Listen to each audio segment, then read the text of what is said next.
praying about what I would have you say to each other this morning, and I thought, oh, keep hope alive. And I thought, that's kind of lame. Keep on hoping. That didn't quite cut it either. So try this. Say to the person next to you, hope continues. Hope continues. In spite of evidence to the contrary. In spite of evidence to the contrary. And you may be seated this morning.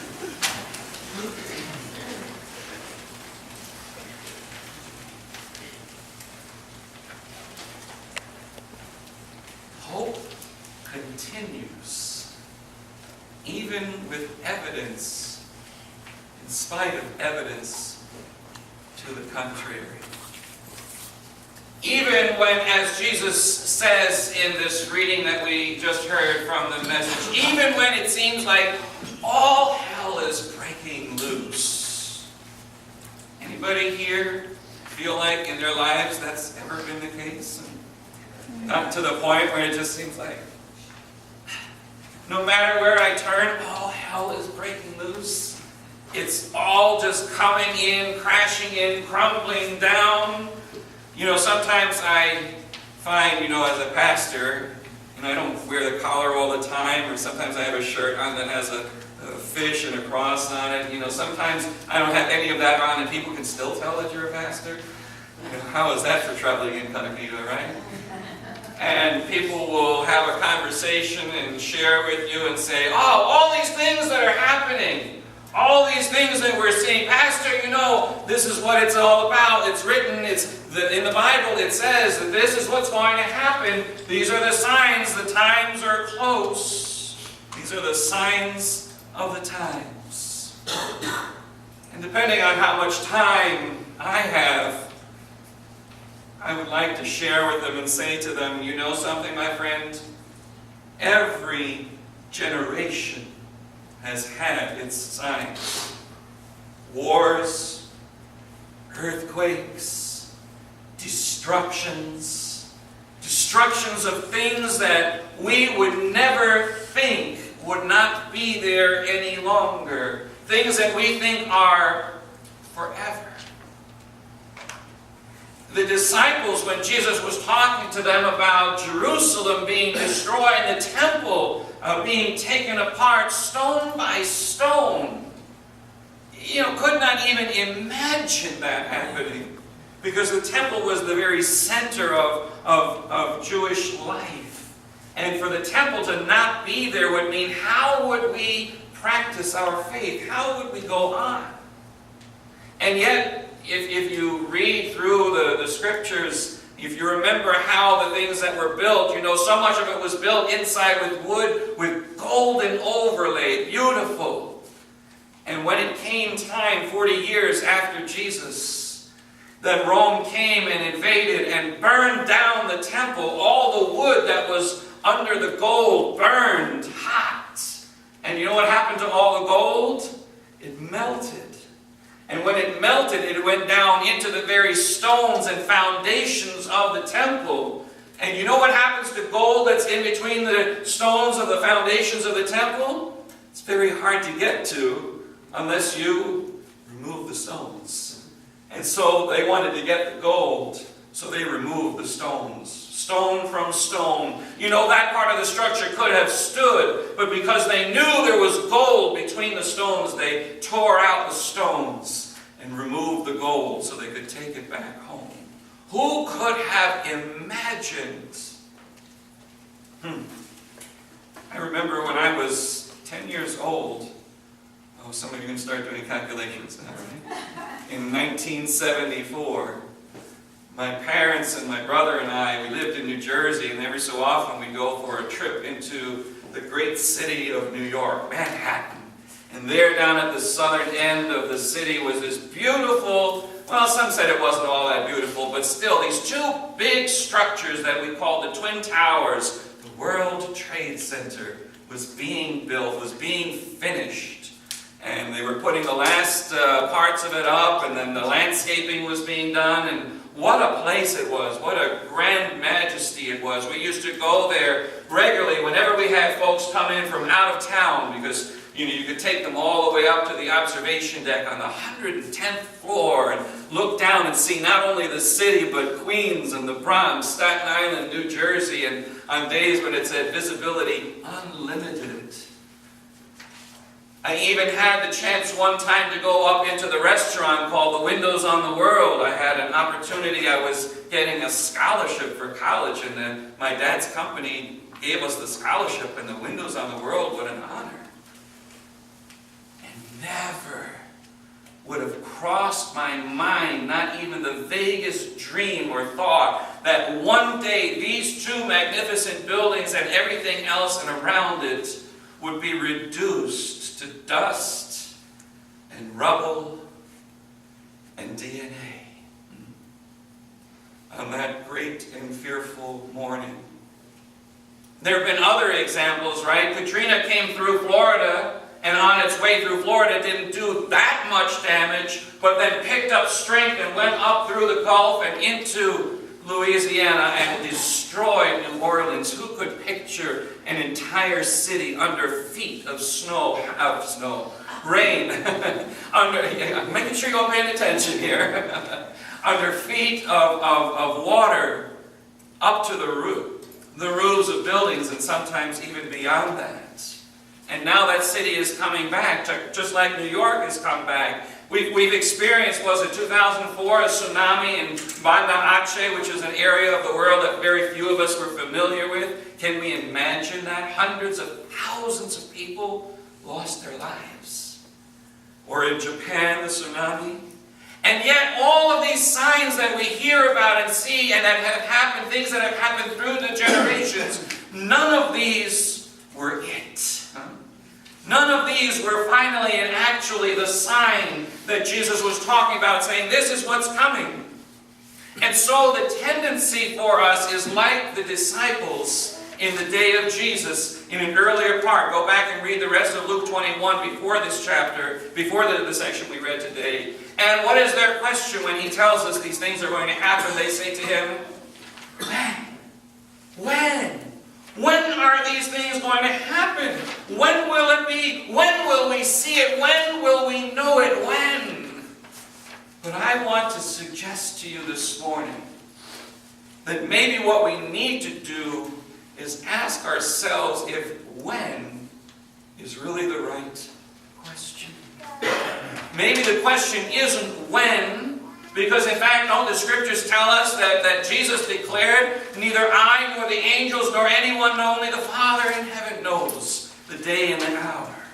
We don't know when.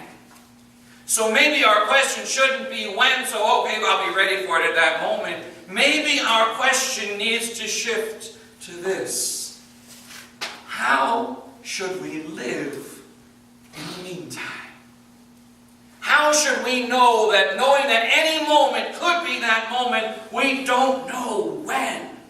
How will we live in the meantime? How will we live in the day in and day out, watching the sun rise and watching the sun set? As day goes by, from day to night and to the next day and the next week and the next month, how will we live? How will we live in a way that gives a testimony of who we are as a people of God?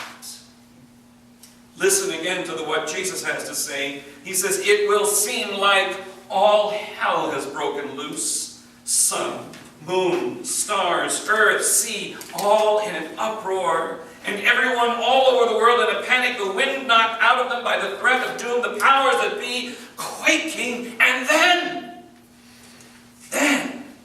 they will see the Son of Man welcomed in a grand style, a glorious welcome. It says, when all this starts to happen, stand up on your feet.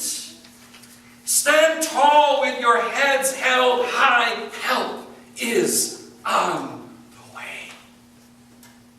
You see, in the midst of the destruction, in the midst of the tumult, God says to us, it's not a moment for despair or for giving up, but rather for standing up. If I'd had my act together long enough in advance, I would have said, remember, you know this week when Gloria and Emilio went to the White House and they got an award, a presidential award. I'm talking about the Estefans, right? And they got an award, and the song that keeps going through my mind is, "Get on your feet." Mike would have played it if I warned him in advance. My singing doesn't cut it. Get up and start to make things happen, is how the song goes. Because the greatest fear and the greatest threat that we have in the world is not about violence. We don't have to look far into our past, just 2 weeks back, right? In Paris, and other situations that have happened since then. It is not the violence that we need to think of as the greatest threat, but it is fear. Fear that paralyzes us. Fear that makes us immobile. Fear that takes away all our joy, but even more than that, it takes away our hope. Fear that says we have no choices left to make. You can fill in the blank as to what causes the fear in your life. But the question we need to ask is, how do we live our lives in the meantime? How do we live our lives with hope, strengthening us, undergirding us, helping us to stand strong and stand firm? How do we get over fear in a world gone wrong? How does our faith speak to that? And Jesus says to us that this is the moment that we should lift our heads on high. How do we stand in fear in that kind of a moment? And so I ask you this morning, what are the faith risks that you are willing to take in the midst of whatever is happening in your life? There's the terror from without, right? We might call that today ISIS. Right? The terror from without that says when the Turkish Air Force shoots down a Russian plane, and what's going to happen? We still don't know. What will our relationship with Russia continue to be like? What about global warming and sea level rise and climate change? All these are terror without, right? These can all stop us and immobilize us and cause us to live in fear. But then there's also the terror within. Without regard to anything even that's going on in the world, what's happening in our own lives. Children not doing what we had wished. And I don't mean the small and trivial things like they didn't take a bath or they didn't brush their teeth. Right? What is it when the hopes and dreams that we have for our children are not being realized, and they're living their lives in a way that doesn't allow them to become and to be all that God had created them to be? What does that do for a parent's hope? What do we do? What do we have if we have families whose burdens seem overwhelming? How do I pay the rent? How do I move on? I don't have a job. How do I continue? Or what do I do when death seemingly comes in the midst of life and I have to deal with the loss of a loved one? How to go on? Disease, old age, whatever it is that robs us of hope.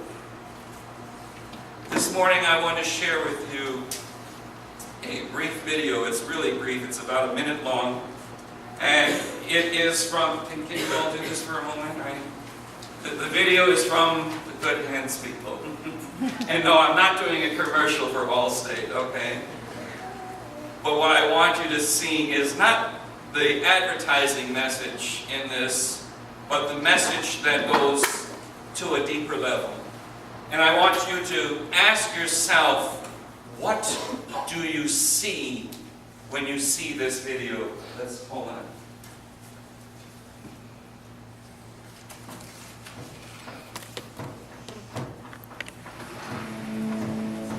There are man-eating sharks in every ocean, but we still swim. Every second, somewhere in the world, lightning strikes, but we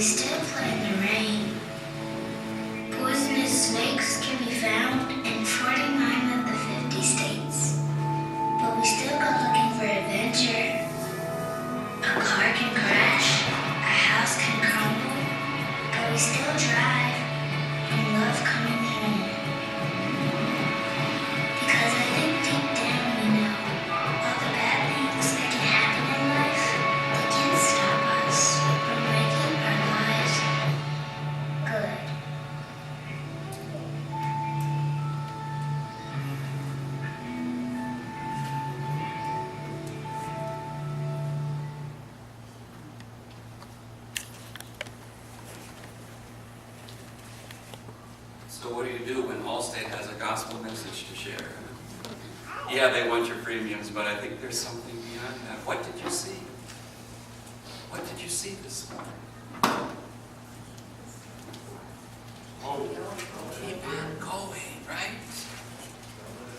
Don't live in fear. What else? Hope. What did the little girl say at the very end? Live for good. Because we can make this world good. In the midst of all the things that are going on in our lives and in the world as a whole, all the reasons that we might have for saying, it's not worth going on. Say, yes, we can. And we need each other. We need to be in community because we can't do it alone. We need somebody there to encourage us, to take our hand, to walk with us, to say it's going to be okay. We need to come together so that we can find a place of light and hope and of courage and encouragement, of confidence and accompaniment through whatever it is that we're going through. We need to come together and say, Christ, be our light. Shine in our hearts. Shine through the darkness. Christ, be our light. Shine in your church gatherings today. I want to invite you this morning as the musicians in choir begin to sing and to play our hymn of the day, which is Light One Candle, to watch for Messiah. I invite you to come and do exactly that, to light one candle for hope. I invite you to make your trip up to the front and lighting of a candle, make it a prayer this morning. You don't have to speak it out loud. You can just speak it in your spirit. And as you light the candle, just let that be your moment of prayer for what hope you see in the world, or for where you need to see hope in the world. Maybe it's in your own world. Maybe it's something larger. But it all comes together in Christ, in whom we have hope. And so this morning we light one candle.